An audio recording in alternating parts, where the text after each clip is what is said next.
What's up Internet, Kevin here with TLD bringing you our review of the new Tomb Raider. Now prequels and reboots have been a really big running theme this year and Tomb Raider is no exception, and is actually running just a little bit of both. While the Lara we play in this game is considered to be the same one as in the original series, this game takes place a number of years beforehand, featuring a younger, much less experienced main character who's forced to learn all the skills she'll need on the spot in order to survive all the ordeals presented in the game. Now this concept is a little misleading because while at first the game does give you some survival tones and there's a constant feeling of always being injured and having to survive different catastrophes, there really isn't a whole lot in terms of actual survival game mechanics. This game has a lot more in common with more action platformer titles like Uncharted than with more survival-oriented mechanics. The basic idea for the plotline in this one is that Lara is still studying in college, goes on a trip with friends and a professor to try and find a lost island off the coast of Japan, hits some heavy storms, and is now stuck on that same mystical island, supposedly unleavable and filled with a bunch of madmen trying to kill both her and her friends. The game has you playing as Lara exploring the island in a linear fashion, collecting weapons and gadgets to fight off your enemies and make island exploration easier,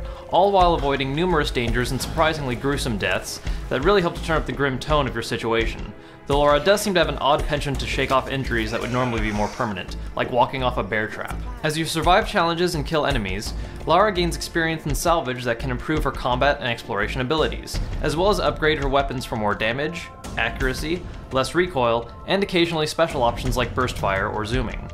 One thing I have to congratulate this game on is having actual platforming challenges. There's been a lot of games in recent years that claim to be 3D platformers, but really don't do much outside of just having to climb a wall or take a really indirect route to get through a level. Tomb Raider, on the other hand, has moments where you're really not sure where to head to next to properly navigate, and will require some degree of puzzle solving and timing to properly get across large chasms or ancient ruins that are falling apart. Where this really shows is in the game's side tombs, mini side quests that require Lara to properly time different platforming mechanics in order to seize the tomb's treasure. These did a great job of adding actual platforming challenges to the game, though they were also entirely too short, only having a single room and puzzle apiece. I can't help but feel one of the biggest things this game missed out on design-wise was having far more complex side dungeons like these, to really add to its overall time and challenge factor. Alongside the platforming, the game's main form of action is in the form of a third-person shooter, having Lara switch between 4 different weapons: a bow, pistol, assault rifle, and shotgun. Combat is fast-paced, if albeit a little unrealistic in terms of how quickly Lara becomes an expert killer,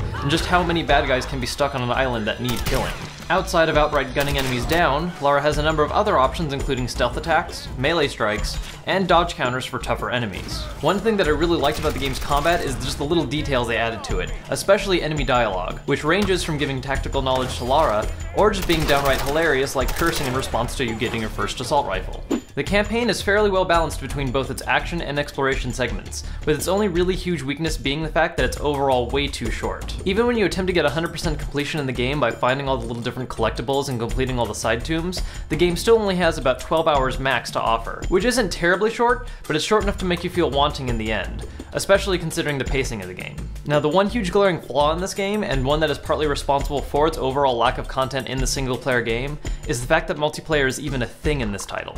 Basically take the game's single-player combat segments, tack on a class customization system, and throw yourself into matches with not very well-balanced combat mechanics or level design. There's a few interesting ideas here like zip lines and less direct routes with platforming segments, but overall the experience is just awkward and feels uninteresting, especially after coming down from the single-player game. If anything, playing it just makes you think of how much time and resources could have been spent on adding more content to single-player, and is hopefully a lesson they will learn when working on a sequel. Personally, I've just gotten really tired of games adding multiplayer segments out of some kind of sense that they have to in order to boost sales, only to see the single-player mode suffer as a result.